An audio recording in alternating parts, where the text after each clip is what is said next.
Hello everyone, thank you for joining us. I am your host Jacob Cardona. I am so excited for this wonderful interview with the one and only Stephen Bonini. Stephen, welcome to the show. Thank you for having me. It's a pleasure to be here. Well, before we get into it, this show is brought to you by our sponsor, Lindt Chocolate. So, Lindt Master Chocolatiers create premium chocolate and an art that requires great skill, dedication, and passion. They have developed and refined a unique secret recipe with absolute devotion. The trademark link is guaranteed for premium chocolate with distinct smoothness, characteristic taste, and innovative flavor. The tradition that the Lindt Chocolatiers have carried on since 1845. Is that why they laid me off? Lindt Chocolate, get your sweet tooth on today. So, Steven, how are you feeling today? I'm terrific. How about yourself? I'm doing just great. I'm very excited to get into this. So, I guess we can start off with just tell me about your life. How did we get to this point? How do you get to this point? Yeah. Well, let's see. I was born on November 22nd, 1999.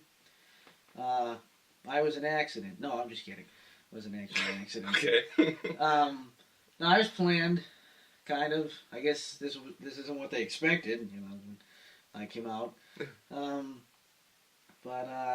Yeah, I mean, how did I get here? Jeez. I don't know. My brother likes to say I came from a trash can. To elaborate on it, so something you pride yourself on is your heritage. You are Italian. It is a very well-known thing. Yeah, I'm Italian. So could you give us some insight into your just strong bond to your heritage? Well, my great-grandparents were from Naples, Italy, and Sicily. They were from Naples and Sicily, and they came over here at the time when they were only letting about 5% of the Italians in. And, as you know, all Italians are good cooks, and they were excellent cooks. And when I always think about my Italian heritage, I think about my great-grandmother, we call Nana. Her name was Angie. She went to church 3 times a week, again on Sunday. And she could cook like nobody else. Nobody else could cook like her. Anybody that came over, she could have 60 people over for Sunday dinner and 24 people over for leftovers. That's just how she was. So is she the reason why you got into cooking? No. Cooking more or less came from the fact that, I was bored for a while and needed something to do. And I never really thought I'd make a good cook or a good baker or anything of the nature. But, I actually used a couple of her recipes to make my sauce and to make chicken wings. And if I was gonna make anything, I wanted them to be her recipes because, like I said, nobody could cook like her. So, with the Italian heritage, so in context of cooking, so would you say that your focus in food is Italian-based, or would you say that you've branched out since then? No, I mean, Italian food is definitely my wheelhouse. I don't cook anything better than pasta and sauce, and I put all sorts of different things in it to make it taste good. I never tell people. You can't give away your recipes, because otherwise, they're going to take your recipes and put them online. I don't want them online. I don't want other people looking at them. They're mine. And I can cook other things. I mean, I definitely don't make Swedish meatballs. I don't make any Polish food. I'm not really big about Mexican food. So, would you say that you wouldn't be who you are without your Italian heritage? Probably not.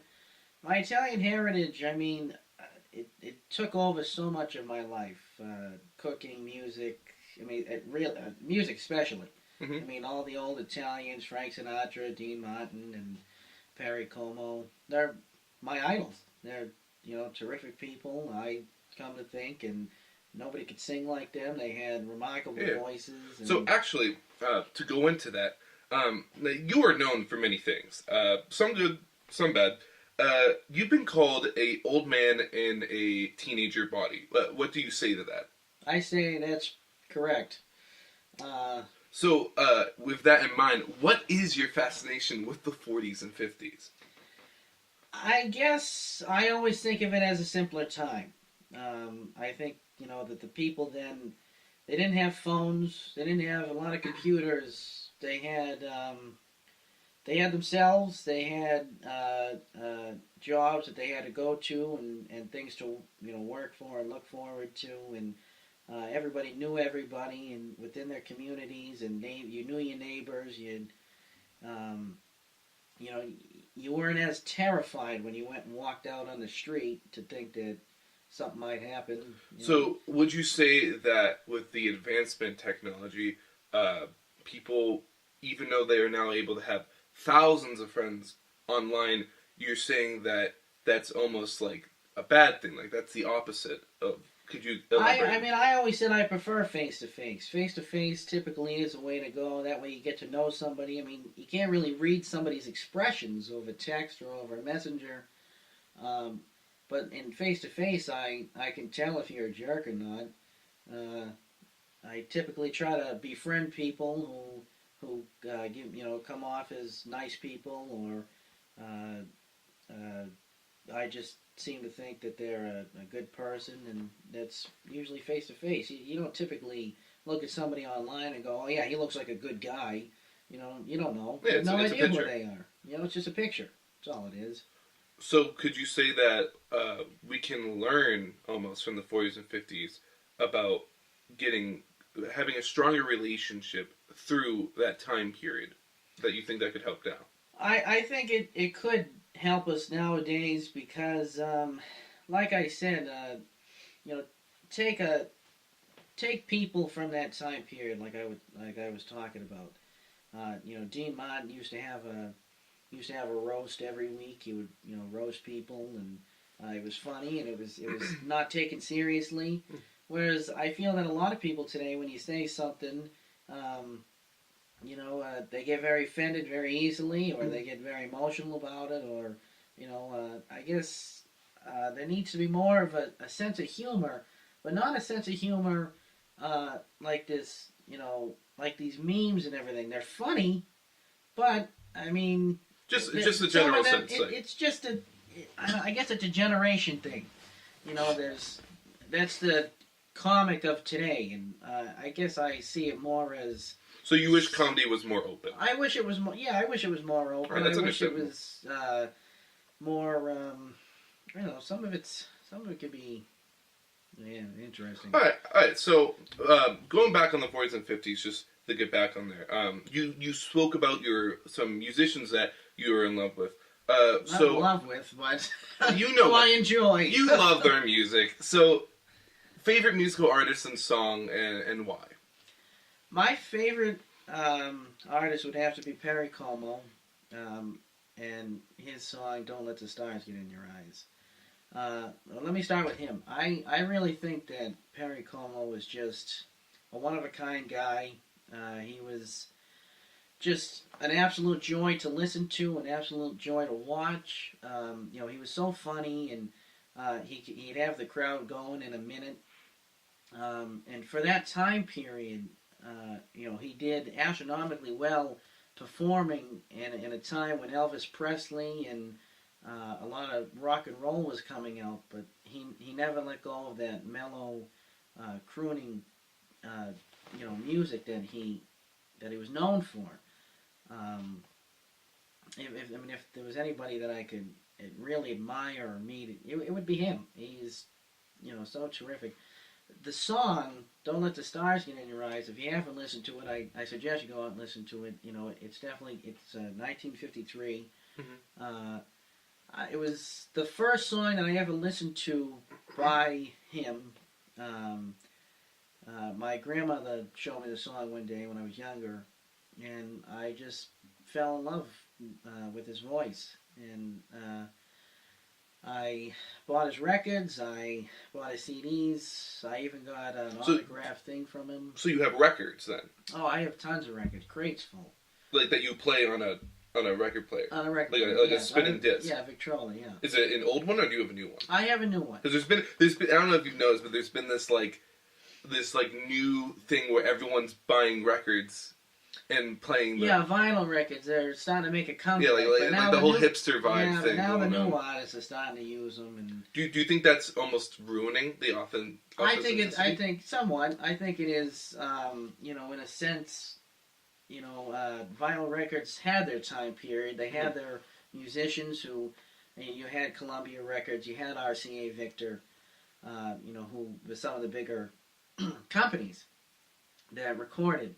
Now, you know, you got everybody that wants to have a vinyl record because now they're making record players, and everybody wants to have a record of Kanye West or the Pentatonics or somebody. So I think it's got something to do with nostalgia.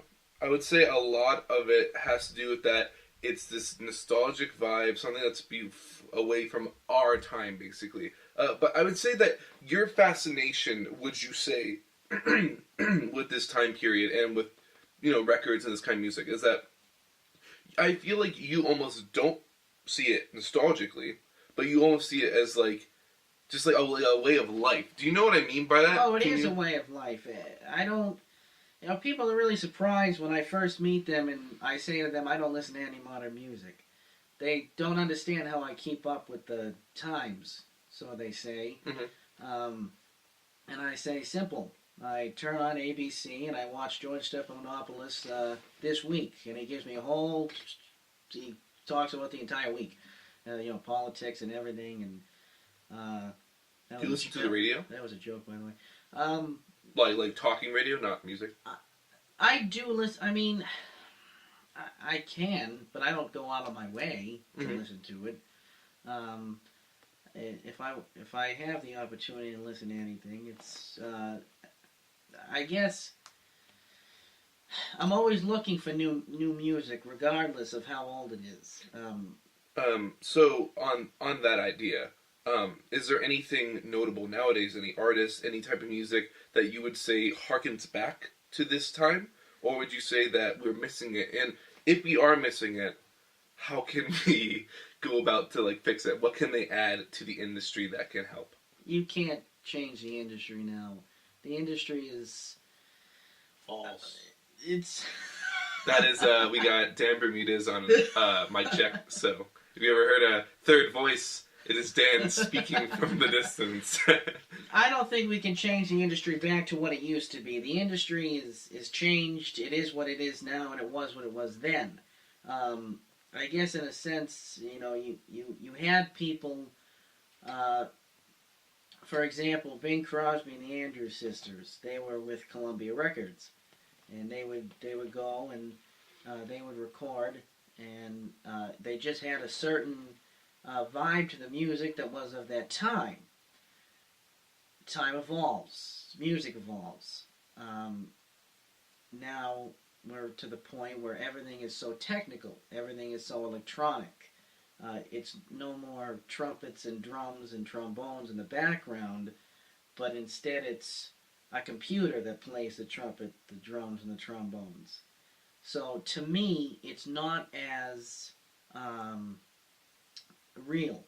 It's and false. And you know, Dan's getting very upset with me, but that's just my opinion. That's how I've always thought since the minute I started listening to Dean Martin and compared him to a rock band. I just knew that one was authentic and the other one was a little more made up. So you think that there is a line between authentic music or like physical almost music compared to electronic, and you don't, and with that in mind, you believe that you don't see a connection between them, or they can't be connected? I don't think that they can be connected, not now. If you were, I think it would have a different sound, a different vibe to it. At the time, that's what it was. That's what it was meant to be, and that's why people enjoyed it, because it was real. It was what it was. Real for the time. For the time. Now people tend to listen to what's in, what's new.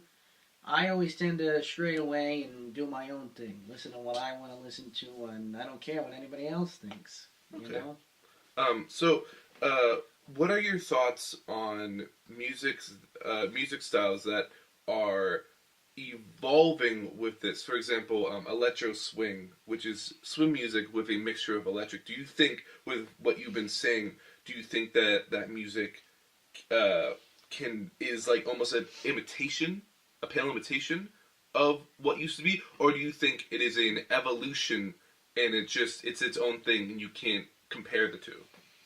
It's its own thing, more or less, but I definitely, I mean, I have listened to it. I definitely enjoy it more than listening to Taylor Swift because it does have a little more of that vibe. Mm-hmm. I mean, it's definitely got, you know, a lot more, like you said, you know, technical, electronic stuff involved with it. And I don't think it will ever be the same as it was then. Yeah, an evolution, as Right. you said earlier. Right. All right, so let's shift focus for a little while. Sure. Your professional career. So you are a current worker at Lindt Chocolate Store. How long? How long have you been there? Long enough, because they just laid me off and I'm not there anymore. Why are they going out of business? Well, the lease was up, and it looks like the Solomon Pond Mall is going to hell because I don't know. Everybody seems to be going out over there, but 10 other stores went out, and I didn't think we were going to get hit by this storm of. Apocalypse of closing. Yeah, basically. yeah, pretty much, yeah, and. You know, it was upsetting because I enjoyed my job. I enjoyed the people that I worked with. I mean, I got a lot of free chocolate, and I'll be sure. A lot of free chocolate. I remember. Sure to pass I remember around. drawers of chocolate in your house. Oh, that was just a cabinet. Now there's some in the fridge, there's some in the cabinet. It's everywhere. How have you not gained weight at this? I have. I've gained weight. May not show. I hope it doesn't show, but. I have, and my metabolism is definitely slowing down.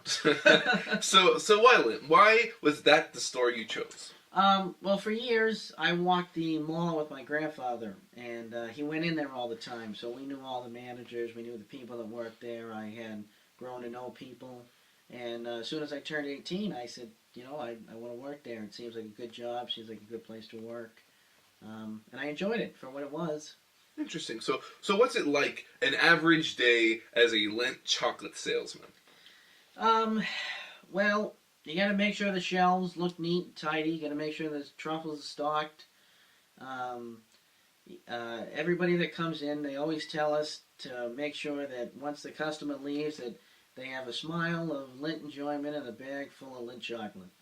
And I say okay, and I always try to do the best sales that I possibly could. You know, you have your people that come in and are just a pain in the ass. And that just seems to be the way that the world is. Yeah, is there any funny stories that you can think of the top of your head?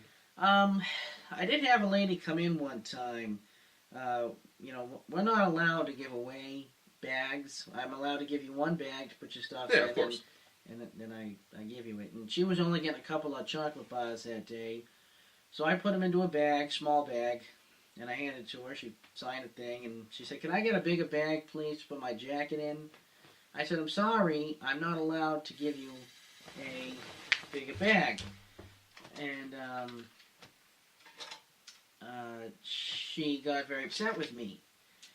And next thing you know, she looks to her daughter. She goes, "We're not coming back here ever again." And I said, "Have a good day." And she turned around. Then all of a sudden, she just whips around like a lasso, and she looks at me and she goes, "I spend a lot of money here, and now I'm never coming back just because of you." Yikes. And she walked out, and my boss looked at me and she goes, "What just happened?" I said, "America." All right, so with the store going out of business, what does this mean for you? Are you looking into other Lindt chocolate stores, or are you done with the Lindt professional career? Are you moving on? As far as I know, I'm moving on from Lindt. It'll just be a pleasant memory. Will you ever be back? No, because the closest Lindt stores now are Rentham, Boston, and Nashua. So unless we open back up, no, I don't plan on going back. Would you recommend it to someone? If anybody, it's local, if anybody's out there and there's a local, Lindt chocolate to go work at, I definitely recommend it. 10 out of 10. It was definitely a pleasant place to work. It was a lot of fun. Had a lot of fun. Uh, I'm looking for a job now. Things Remembered is hiring. Well, they're not hiring, but I know the manager over there worked at Lint part-time, and I said, do you think you can get me a job? She goes, well, we're not hiring. We're only looking for key holders. I said, well, is there anybody you're looking to fire? She goes, yeah, I think I'm going to start cutting Morgan's hours. And I said, oh, that sounds good to me. So just let me know when Morgan quits, and I'll be over there. So a job is very important to you, correct? Oh, of course it is. I mean, you have to have some way to make money, to have income, and, be able to have enough money so that you can do what you want to do. Otherwise, life isn't fun without money. So, speaking about income, you are notoriously known for your addictions of gambling. In your own words, why did gambling grip you? Well, I only got a thrill out of so many things. Gambling was one of them. Always scratching tickets at Easter time or Christmas time. Get a couple of scratch tickets in your birthday card or something, or in your Christmas card. And, it was always a nice thrill when you won some money. So are you driven by money? I hate money, realistically. You hate money. I think it's why the economy is screwed up as it is. But money is the root of all evil. I mean, Dean Martin sang a song about it. You can look it up. I don't remember what the name of it is at the top of my head. But money is just a real killer on families if they can't make enough money for something, or you always put your money towards something stupid. And I just wish that. Oh, the money song. That's what it's called. I just wish that there was something better that we could use to have things that we want. So why gambling then? Well, gambling because it's a game, and I like games. I always played cards as a kid. My Nini and I would always play card games, and we'd play Crazy Eights or War, or she always wanted to teach me how to play cribbage or pitch. Those are the two things I still need to know how to learn to play. And then I learned about Texas Hold'em. She taught me the fundamentals of Texas Hold'em. And then my mother's boyfriend, Ryan, plays regularly. And I said, okay, well, let me see if I can play. And I didn't do as well at first, but as I started to learn the game, I became very good. And it was almost like a sport for me. So, for someone who wants to get into the gambling world, what were some things you would say are good things about it and bad things? Well, first of all, if you play and you go to the casino, bring at least $200 with you because you're going to lose about $150. If you're going to go play at the poker tables, know what you're doing. If you're going to play at the craps tables, know what you're doing. Because, really, there are sharks there who will take you out very quickly. And if you're going to gamble. Slot machines, let me tell you, those things are rigged to hell. But as soon as you wind them up enough and you'll hit, let me tell you, you'll be a millionaire in 2 seconds. Speaking about that, how much money have you lost? And do you believe gambling is an issue we should focus more in modern social discourse? I don't want to talk about how much money I've lost. Oh, no, please. The world loves to know. Too much. Come on. 1,000? No. 500. No.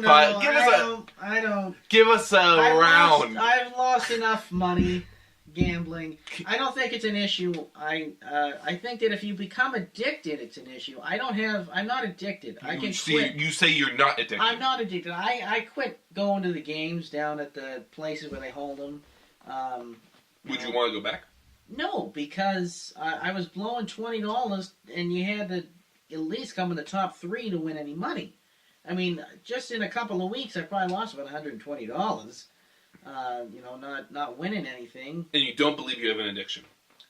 I did at first, but I don't really get attached to things. I mean, if I had any addictions, probably chocolate, because Lindt chocolate's really good. But, no, not gambling. I haven't been to the casino yet. I plan on going up to Twin Rivers. You got to be 18 to go up there. I'm 18. and I'll play at a couple of tables, see how it goes. But I mean, these people get very intimidated when a rookie like me walks in and I do as well as I do.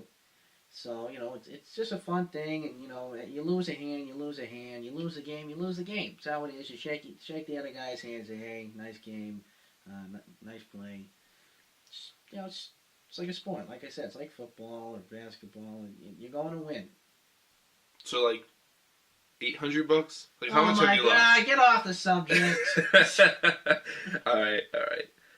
So speaking about your games, from the pictures taken at these events, people have noticed that the majority of the people age is above 70 years old. So does being surrounded by the elderly make you feel at home? Does it help me feel at home? Does it help you play? No, they're not all elderly. There's a lot of people there that are, I mean, I'm probably the youngest guy that goes to them. But I mean, there's people in their 20s. Would you 30s, say there's 40s. people younger than you at these? No, because I'm 18. That's the limit. So I mean, either they're 18, just like me, or they're older than me. A lot of them are older, and I make a lot of. I like the older people sometimes. I find it. Like, who's your favorites? Who are your favorites? I always enjoyed Toto. She was a nice person to talk to. Her. Wait, Toto? As in the Wizard of Oz? No, there was somebody. Her name's actually Amaryllis, but her name. Her nickname's. Amaryllis? Her nickname's Toto, and her sister. Oh, what was her sister's name? Cheryl. No, not Cheryl. Lorraine. No, Lorraine. No. What was her name? I haven't been in such a long time. I haven't been since December. I forget her name. No, her sister was. I can't think of it. So do you fit well? Cassie. Cassie, okay. Cassie, she was terrific. I love talking to her. And but I mean, there's young people. Paul, he's probably in his 40s, 50s. My mother goes, she's in her 40s. Ryan's in his 40s. So would you say you play well? Would you play better with a older crowd? Is that why you're drawn? No, I mean, the older people tend to kick my ass sometimes. You know what?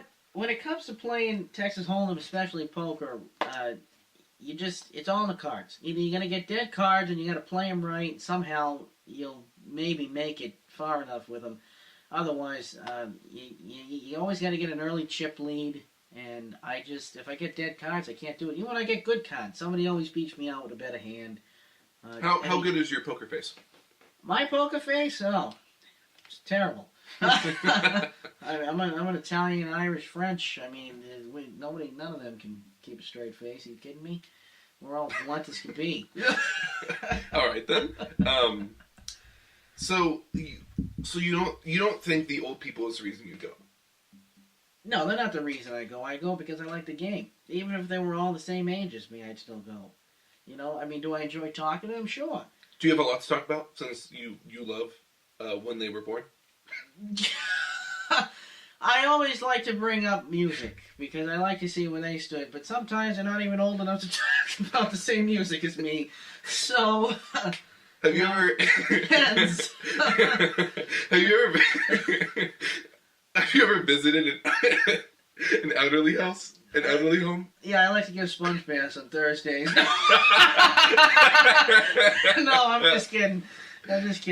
Oof. No, I don't give sponge baths. It's gross. Do you think that you would fit well? Do you think you would fit well in an elderly house when you're older? No, I don't want anybody taking care of me. You kidding me? If I'm gonna die, just let me die. Don't put me in a home and people start dictating what to do. I'll be the guy escaping in a wheelchair or something, getting out. Get me the hell out of here, quick! I wonder what you'll be like when you're older. Because you're already old as it is, and you're 18 years old. So by the time you're 70, he's gonna be like Gandalf, dude. He's like 300 years old. I can't. No, no, don't stick me in an elderly home, please. I don't even know that I want to have kids because I'm afraid they might do that. Who the hell would ever want to bring kids into this world anyway? Place sucks.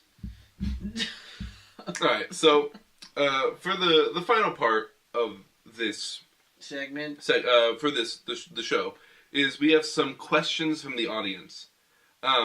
We had many questions pour in. I asked all the people on my social media feed questions like Steve Bonini, what could you ask him? Anything. So we have a list of questions here. Do we have a list of who asked these questions? Yes, I will be saying. But I'd like to know. So I've chosen some. Okay. We'll see how many we can get through. Okay. So the first one comes in from a Brett_Charbonneau. Brett, I love Would Brett. you rather fight 100 duck-sized Trumps or 1 Trump-sized duck? I'm sorry, repeat that? Would you rather fight 100 duck-sized Trumps? Yeah. Or 1 Trump-sized duck? Now, you got to remember, Donald Trump is a very tall man. So this is a monster duck. I would fight the 100 small Trumps. Can you elaborate?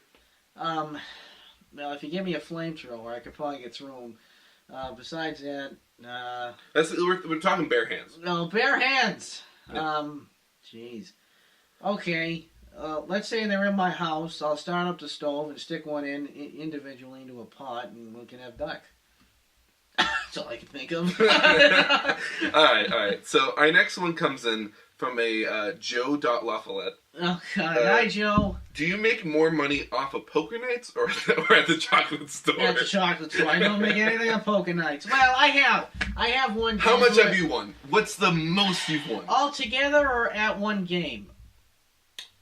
Altogether. Altogether at poker, I probably made about 300. Really? Yeah. Altogether. How much have you lost? Next question. So the next one comes in from a Cam McCarthy. Cam, what's your favorite Avenger? Captain America. Why?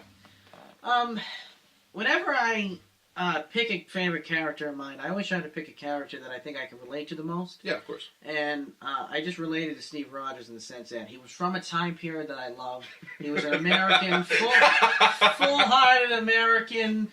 You know, he kicked ass, and I just think that he's so underrated. So do you think Captain America... He's so righteous. I love how righteous he is. Think He Captain always America, does the right thing. Would you say Captain America's origin story is your origin story? No, hell no. I mean, I wish there was a super serum that I could take, and all of a sudden I'm jacked. But just, it doesn't work that way. What are your thoughts on Captain America's arc through the Marvel movies, excluding Infinity War spoilers? Yeah, we won't talk about Infinity War. Through the years, I think that I definitely admired him as a character the most. I mean, in the beginning, it was a story. He had his sweetheart. He fought. He would have done anything to win the war because that's who he was. And next thing you know, he wakes up and he's called in as an Avenger. And he didn't, he did everything that he possibly could as an Avenger to keep everybody safe. And I think that's why I was always Team Cap. He was righteous, fight for the right thing, and had the right to choose, freedom. So I'm personally with Iron Man, but yeah, I disagree with you. But Iron Man's cooler though. No, he's not. Yeah, he is. No, he's not. Captain America has a shield. Yeah, he's got a shield. He's actually strong. He actually has actual abilities. But Iron Man it looks cooler. So no, he doesn't. Absolutely. No, are you kidding me? What's so cool about Iron Man? He can fly. Yeah, but Captain America. Jetpacks. Well, how do you feel about him now? Right now, he's like a nomad. He doesn't even have a star on his chest. He doesn't even have a shield. He got broke. Yeah, he's fine. I like Ant-Man more. Yeah, I'm with you, Dan. I think Ant-Man. He's like my third favorite. That's before. I mean, Doctor Strange and then Ant-Man. I would say Cap is the bottom of the barrel. No, this is what I mean. He's so underrated. He's such a great character, and he's so unappreciated. Don't you feel the shield is a little trash? No, the shield was perfect because somebody actually took a shield and made it a weapon instead of protection. I mean, that's awesome. You take a shield and turn it into a sword. Like the defender aspect. Like, the shield is to protect, but he's fighting with it because he is protecting America. Right. Interesting. Exactly. All right. I like I'll give you that. That's a good analogy. I like that. Yes. Yeah, I do like that. Yes. Peggy is a terrible character. No, Peggy was one of my favorite characters. She did I not watched deserve a Agent show. Carter. Yes, she did. I wish they continued it. She was a badass. She was one of the Marvel badass women. That's who she was. I mean, terrific. Absolutely terrific. They even said in Civil War that she met JFK. I love JFK. Peggy next to JFK, that's a picture I would see. Yeah, that's a day I'd like to be there. That's an interesting question. Who's your favorite president? JFK. JFK. Yeah. Who's your Really? least favorite? Trump? No, I don't know. Probably Trump. I have no idea. Okay, so we're keeping on the Marvel theme. Yeah, sure. The next question comes in from an Eli_VP. Oh, God. Why don't you like Black Panther? Is it because you're racist, or is there other reasons? I'm not racist. What the hell? Thought you said we weren't going to talk about racism. I'm just reading the question off the thing, sir. Is that really what Eli said? Yeah, Eli, he said, what the frick? Why don't you like Black Panther? No, I don't like Black Panther because I think he's a totally overrated character. And the fact that he, went after Bucky, who was Cap's friend, is just total BS because he was fighting for the wrong cause. He didn't do his research. He just let vengeance consume him. But Black That's Panther's what it was. cooler, though. No, he's not. No, he's not. He's not cooler. Cap is cooler than... Well, elaborate on this. Give me more. You've seen the movie, yes? I've seen the movie. I thought it was not great. Where would you rank it with the rest? Oh, Is this like a Civil War, Infinity War, or are we looking at like a Thor 2? We're looking at a Thor 2. Really? You Yeah. think it's that low? I thought it was. Dan, what are your thoughts on Black Panther? What would you rank it? Oh wait, you haven't seen it, have you? I like Ant-Man. Alright. Sticking with the Ant-Man vibe, alright. No, So, I just really? think that I feel like I was so hyped when I went into the theater, like I couldn't wait to see it, but I expected more. I mean, look, I am a very political guy, but when I go to see like a Marvel movie, I don't expect a lot of politics. I expect. Would you say that's almost a refreshing thing? Because we're at 18 movies now. Because compare it to Thor Ragnarok. Thor Ragnarok was fantastic. But Thor Ragnarok was definitely a popcorn flick. Yeah, and I feel like Black Panther should have been a popcorn flick too. I feel like Marvel films should be popcorn flicks. That's how it should be. But wouldn't you say that the Marvel brand at this point is so large that it can almost break off into these new genres, exploring new ideas? Or do you think that they should stick what they are? Marvel has their way. That's why they do so well. I think Black Panther smashed the box office because... I think it's because it's different. Well... You can make the argument that it's because it's different. It's very different. Yes, it's very different. A very politic-driven story compared to a big guys beat the crap out of each other for 3 hours. That's not... What movie was like that? I don't... What? All of them. No, they were not all like that. They all had their stories. If I compare it to Civil War, I compare it to Avengers. I compare it to Captain America, the First Avenger. I would prefer all three of them. I prefer Ultron over Black Panther. I think Ultron gets a bad name. I think he does too. I think Ultron was a good movie. I think the Ultron villain as a character was an excellent villain. Done great. Yeah, absolutely. I think he maybe just got overshadowed. He's especially overshadowed now with Thanos. On point. I agree, 100%. Interesting. Is there any other underrated Marvel movies you think? Yeah, Captain America: The First Avenger is definitely an underrated movie. Well, I would say Winter Soldier is one of the best. Oh, absolutely one of the best. And Civil War too. I think Captain America, for as trash as a character as he is, he's not trash, Jacob. I will throw you through that wall. I will put you through as trash as he is, I think he does get a lot of the good ones.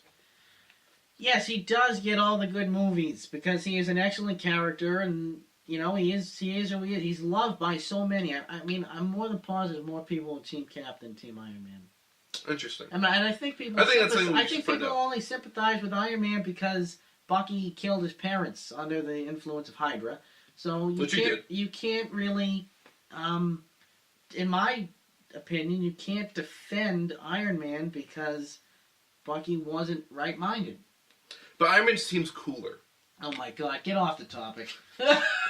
So. We have a couple of questions from the same person. This is from a Abby Purchase. Abby so Purchase. We Hi, have Abby. 4 questions that she answered, and we can take them. We'll take them how they go. So the first question is, why do you use a fake accent, and how long have you faked an accent? The accent's not fake. I actually do have a lot of family that's from Waltham, and they all have. We call it a Waltham accent, but it sounds a lot like a Boston accent. I guess I just picked it up over time, and because I am so inspired by President Kennedy, when I would actually repeat some of his speeches, and I would I would do the voice, and I think I got kind of attached to the voice. Weird. Thanks, Dan. I mean, it is odd. You have to admit. Yeah, it is. But see, I was just doing it for a while to see what the So it is general fake. consensus was. So it's and fake then? It was. Now it just stuck. Interesting. So it started off as a fake accent, but then as time progressed, you got so attached to it that it then now has become the way you spoke. Yes. You speak. Yes. Interesting. Very interesting. Okay. So, favorite Italian meal? Gnocchis. Gnocchi with vodka sauce, actually. I don't know if any of you have ever had gnocchis. They can be pronounced in many different Gnocchis? ways. Yeah. I've had them at We Olive never Garden. we never said gnocchis. We never said gnocchi. We never said, I don't know what other way there really is to say. We always said gnocchis because that's how they're meant to be pronounced. And actually, when you come from different part of Italy, depending on where your family's from, whether it's southern or northern Italy, they actually make different meals in different ways. And my great-grandmother always said gnocchis. Would you ever go to Italy if you had the chance? I would absolutely go to Italy. I think Italy's a beautiful country. And I think there's a lot of good people there, a lot of good meals, and I'm blessed to be Italian. So how you say gnocchis, not Gnocchis. gnocchis? So it's gnocchis. I always said gnocchis. You Interesting. always said gnocchis. Yeah, I've had them at Olive Garden. They were okay. Okay, Olive Garden is terrible. Please stay away from Olive Garden. What you got against Olive Garden? Olive Garden is fake. They don't have It's real. fake. They don't have It's real. fake. They don't have real veal. Let me start with that. The veal is not real. Interesting. Okay. Everybody says, "Oh, the breadsticks are great." I'm glad you think it's great, but it's all a rip-off. It's just Americanized Italian food. No different than spaghetti and meatballs. Oh, there goes our second sponsor of the day, Olive Garden. Yeah, Forget about you them. can trash that one. No, Olive Garden is terrible. Please don't go. If you're gonna go anywhere for Italian food, I recommend the Chateau. I even like linguinis. It's just my personal opinion. And if you really want to get authentic Italian food, go to Little Italy in Boston. They have the best Italian food there. Anywhere specifically in Little Italy? No, not that I can think of off the top of my head. I know that we ate somewhere one time. They had these great raviolis outside. There was where you can go to pray at the Mother Mary Interesting. statue. That's Uh, another thing that I want to do is I want to go over there and see the statue, pray in front of it. yeah, okay. So, next one up from Abby is, do you believe you are truly a tenor or a bass at heart? So, some context. I'm a baritone. Moving on. So let's have some context to that. So, as we know, Stephen Bonini has joined a cappella this year for the first time. Helped And us the win a last time. gold medal at Micah. Wow. Definitely, yeah. Give him some props. So Oh, yeah. Okay, when he thanks. joined, he was a baritone, but I was he a is bass. now a bass. I apologize. Baritone regardless, yeah. You were a bass, and you then moved on to a tenor. Yes. So you said you were what at heart? I guess I am a tenor at heart, realistically. I mean, I never leave my bassies. Did I just call them bassies? That was Yeah, you terrible. did. I Let's didn't- forget that ever let's forget happened. that one. That was terrible. I thought it sounded good in my head. No, I'll never forget the bass section. I don't know, tenor at heart, I guess. I sing better in that range. So let's be more specific. So you sing better as a tenor, Yes. but do you like the tenor part as much as you like the bass part? Yes. I do like the Interesting. tenor part more. Because I can hit it. Would you ever go back to the basses? Probably not. Never. No. Interesting. And not unless it was extremely necessary and I know that I could sing the part. So what? Speaking about that, what is your favorite song to sing as a tenor, based off of what we sung this year? I definitely liked Ain't That a Good News. I thought that was an excellent song, and I love the main theme there that we had going, and it was definitely great in a tenor range. Interesting. So, would you say that this year for music has been the best year for you? Acapella was a challenge. Definitely a challenge. It was probably the best year in the sense that I put the most work in and got the best result. Yeah, of course. I guess so. I guess it was the best year. Yeah. So, what would you say to new people going in about acapella, what they should expect, what they should bring in, and what will make a good year and what will make a bad year? Learn your stuff. Know it. Go in there and know it. because otherwise you're screwed. That's my advice. Any thoughts on the years in the Marlboro Music Association? I had a blast. I really thought. I mean, I got to know a lot of great people, a lot of terrific people, a terrific music teacher. Miss McNulty is a blessing to have as a teacher. What was your favorite moment? From what? From just all the years. Oh, Florida. In the music. Florida was a blast. Florida was definitely terrific. Got to hang around with some terrific people, all except for when you lost me in Animal Kingdom. I really wanted a veggie burger. Yeah, I could tell. They were really good, Stephen. I hope you know. Oh, it's fantastic. I apologize for that. Yeah. Mm-hmm. Well, any funny stories in the music department? I always enjoyed doing the warm-ups. In mixed chorus, she'd let me do a warm-up every now and then. And the first time I did it, I did Papa Loves Mambo, Perry Como, and I really had my hips going. Really? Oh, well, there you go. So then our final question from Abby Purchase is, why are your hands so clammy? I don't know. I tried to get medication for that, but they wouldn't give me any. They said I couldn't handle the side effects. Wow. So I said I can handle anything. Just get these clammy hands. I've had them since I was a kid. They were terrible. I don't know why. They say that, I don't know, somebody told me one time that they go away, but I don't know. Maybe they do. I'm not sure. Interesting. Okay, so our final question for the night is from a Arthur Chen. Arthur Chen! Hi, Mr. Chen! How are you? I hope you're doing well. And he asks, how do you feel about Hillary's life now, and what can you learn from her? This is bringing back some memories. I think that she's doing a terrific job promoting everything that she wanted to do as president and really pointing out the false advertisement of the Trump campaign.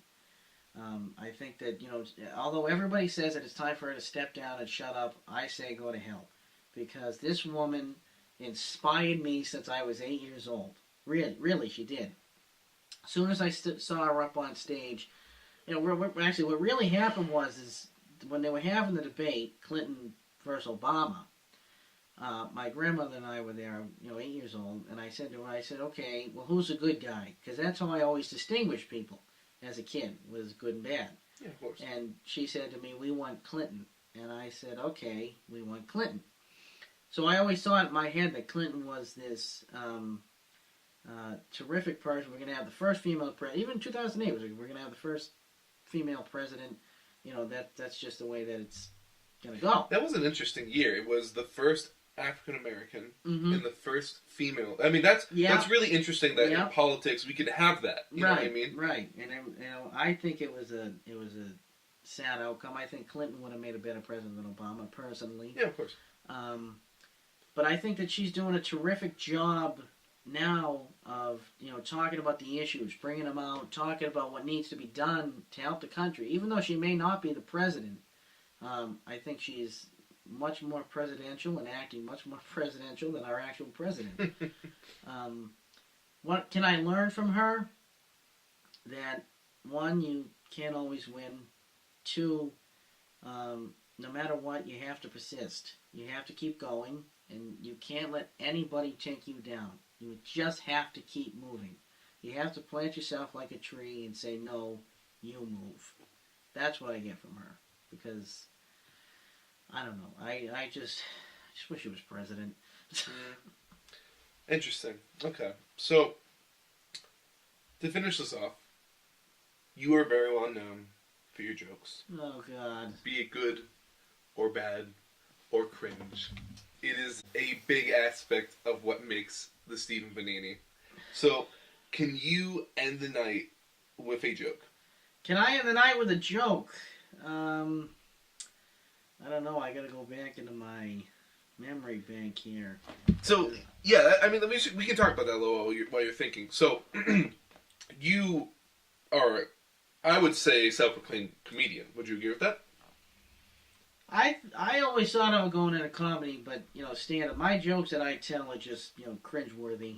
I think you got some good ones. I've had a couple of good ones Yeah. that I think people enjoyed. A lot of dirty jokes. Yeah. Yep, I enjoy dirty jokes. A lot of jokes that you shouldn't tell in a classroom setting. Yeah, That right. you have. Right. Because they're going through my head. So I won't say any at the moment. Alright, so do you have one for us? Okay, fine.